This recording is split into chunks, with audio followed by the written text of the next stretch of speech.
We are living in a time where there is no shortage of advice on how to be healthier. But with so much noise online, it is so easy to get swept up in trends that are exciting but don't actually make much of a difference, especially if you're not already doing the basics. So in today's video, we're going to go over the 17 healthy habits that are actually worth your time. The habits I'm sharing are things that I have seen personally make a real difference in my life, and they're the common threads I see in my clients who feel their best. So let's go ahead and get into it. Number one is spending time in nature. Nature is healing. It helps boost your mood. It helps you relax. It helps reduce your stress.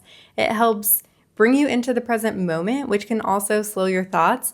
And all of this supports your physical health. And this doesn't have to mean planning some extravagant trip out into the mountains, but how can you spend more time outside? How can you spend more time going out into nature? Spend 5 minutes on your back porch just looking at the greenery around you. Go for walks outside. Go to a local park. How can you connect with nature or be outside in some way every single day? Number two is eating enough fiber. This is so important for your digestive and gut health. It reduces your risk of getting colon cancer. It helps you feel full and satiated, and it helps stabilize your blood sugar, which impacts so many things. Examples of foods high in fiber include raspberries, avocados, chia seeds, beans, oatmeal, sweet potato, and apples. Number three is filling your plate with color. Adding colorful foods to your plate and trying to get a variety of colors on your plate helps ensure you are getting enough vitamins, mineral, and antioxidants that helps your body thrive. And it makes your meals look far more appealing, and who wouldn't want that? A lot of times our meals are very beige looking, so you can think of, okay,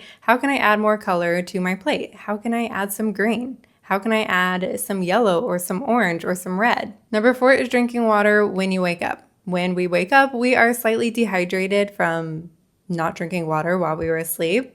And being dehydrated affects so many things, like your energy, your mood, your appetite, your workouts, your attention span, and ability to focus. So rehydrating yourself and just staying hydrated can really make such a difference in how you feel on a day-to-day basis. And starting your morning with water is a great act of self-care that can help us set the tone for healthier decisions for the rest of your day. Number five is drinking caffeine after you eat. When you drink caffeine or consume caffeine on an empty stomach, especially without any water in your system too, its effects are going to be amplified. So it's going to have a greater effect on your blood sugar. It is more likely to give you those anxious, jittery feelings. It might spike your cortisol more, which in general will affect your hormone health. And it might have a greater impact on your gut health. That all being said, I am personally a really big fan of experimenting yourself. Science can say what it says, but we are all bio-individual beings. We are all a little bit different. So experiment and just see how changing things up affects you. If you normally consume caffeine on an empty stomach, just try eating something first and then drinking your caffeine and just notice if you find any differences. I always recommend just playing around with things and seeing what actually helps you feel your best. Number six is chewing your food slowly. I have personally been in the gut health rabbit hole for many years now, and I personally believe one of the biggest rocks, one of the things that can move the needle the most in improving your gut and digestive health is just chewing your food more and eating slower. This helps take so much load off of your gut. So slow down, really chew your food. And not only will this improve your gut health and your digestive health, but it might help a lot with appetite management as well, as it takes a little bit of time when we're eating to actually feel full and satiated. So if we spend a longer time actually eating, then by the time we're done with that meal, we might feel full and satisfied. Whereas if we ate that same meal just a lot quicker, we might have finished and still felt hungry and sought out more food. And as someone who really loves food and really loves eating, one thing I really like about chewing slower is I get to eat my food for a much longer time and get to enjoy that experience for a longer period of time, which I love. Number seven is eating enough protein. Eating enough protein is really helpful in maintaining and building muscle. It's helpful in improving your metabolism. It is also a very satiating nutrient, so it is super helpful with appetite management. And if you are a more active individual, It is very helpful and necessary for recovery. I recommend aiming to consume about 0.7 grams of protein per your body weight in pounds per day. Number 8 is ditching highly processed foods. This can make a huge difference in how you feel, how you look, and how you function. This is one of the main things that made such a huge difference in my gut health and my mental health. It's not that highly processed foods are bad or something that you really shouldn't eat or should avoid.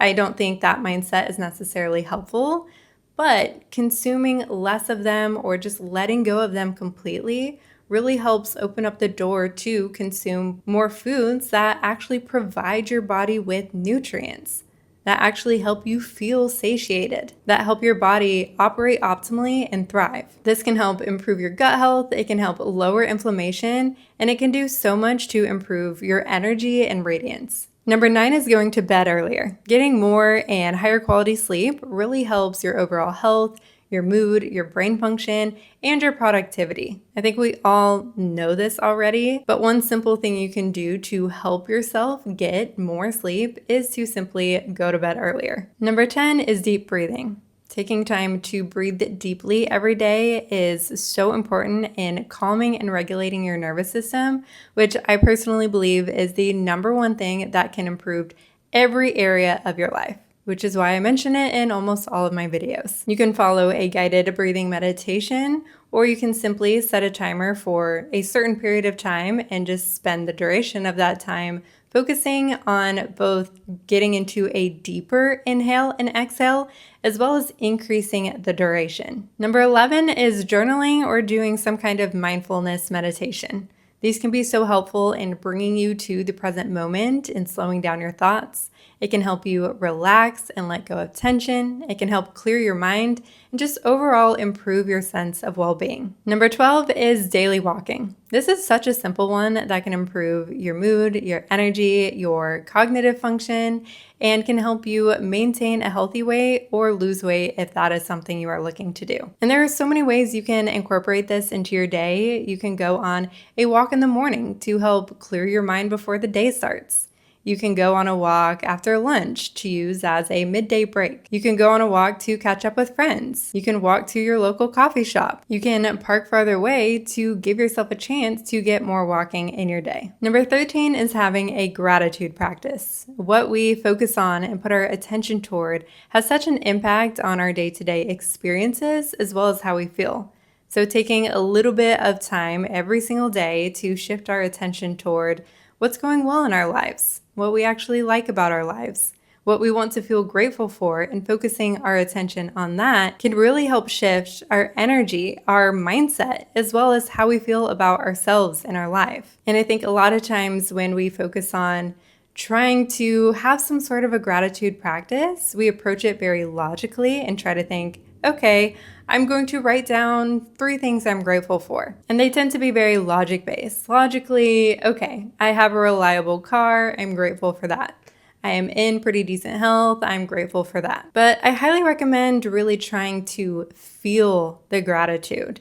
So instead of approaching it as some list that you are just trying to fill out, actually sit there for a moment and think, what do I genuinely in this moment actually feel really grateful for?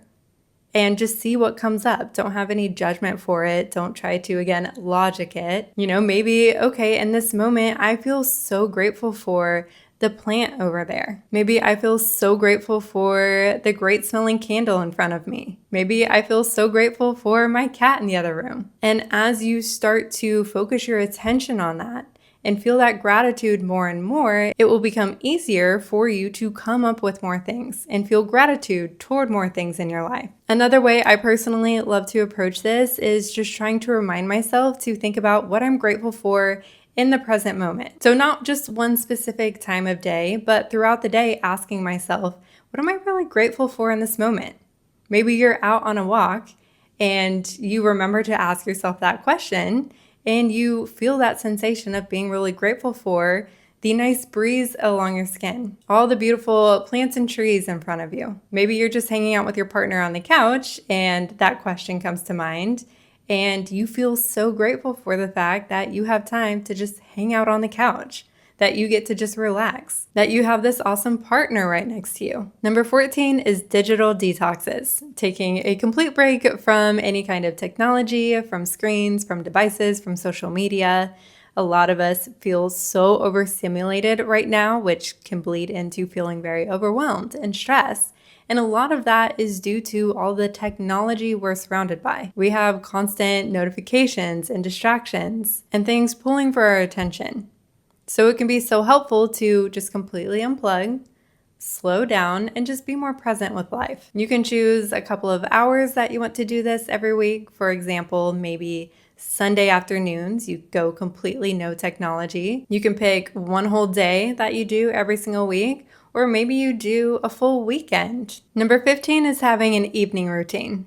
I went so long without ever having any kind of an evening routine, but I went through a period of time in my mid-20s where I really struggled with sleep, and for a variety of reasons. And one of the things that I found helped me the most was an evening routine. And I found that having one helped me become someone who fell asleep within 5 to 10 minutes, which I've never been that way in my entire life, even as a kid. So having an evening routine is such a great way to wind down and tell your body and your mind, hey, we're preparing to go to sleep, so that when it is time for you to go to sleep, your body is already prepped and ready, and you can fall asleep so much quicker. This can look like just simply having some kind of routine where around the same time every single day, you do a series of things before getting into bed or while you're in bed right before you go to sleep. So maybe this looks like taking a shower, dimming the lights, maybe getting in bed and reading, telling your partner, I love you, and then turning off the lights and going to sleep. I think it matters a whole lot less what you actually do, and it matters so much more that you are consistently doing roughly the same things around the same time every day. Number 16 is reducing your alcohol intake. This can help your sleep, which has numerous benefits. It can help your digestion, it can help your hormone balance, and it can help your metabolism as well as lowering inflammation. And we are currently living in a day and age where we have so many fun non-alcoholic options available to us. And number 17 is moving your body more. This doesn't mean working out more, but just in general, moving your body more. So walking more places, dancing around the house, taking midday breaks to stretch or do mobility or some gentle Pilates or yoga, doing more active things with your friends. Moving your body more just in general is one of the best things you can do for your health and how you feel. Now, don't watch this and then go and worry about trying to integrate all of these things into your life. This was a long list. This was 17 whole things. That would be a lot to try to go and add into your life all at once. The purpose of this video was really to help you gain clarity on the things that actually make a difference, that are evidence-based, and that I've seen make a big difference in my life as well as clients. So I would recommend just choosing a few things, maybe 1 to 4 or 5 things that stood out the most to you, that you think would make the biggest difference in your life for you right now, and focus on integrating those. Now, if you are someone who wants to integrate more healthy habits into your life, but you find you are really good at having the intentions to do so, but aren't so great with the follow through or the keeping the promises to yourself, then I highly recommend checking out this video. And if you want more from me, make sure to subscribe to my newsletter for weekly action steps and perspectives to help you grow and change in the ways that you want to help you become your 2.0 self. If you like this video and found value in it, make sure to like and subscribe. Thank you so much for watching, and I will see you in the next video. Bye.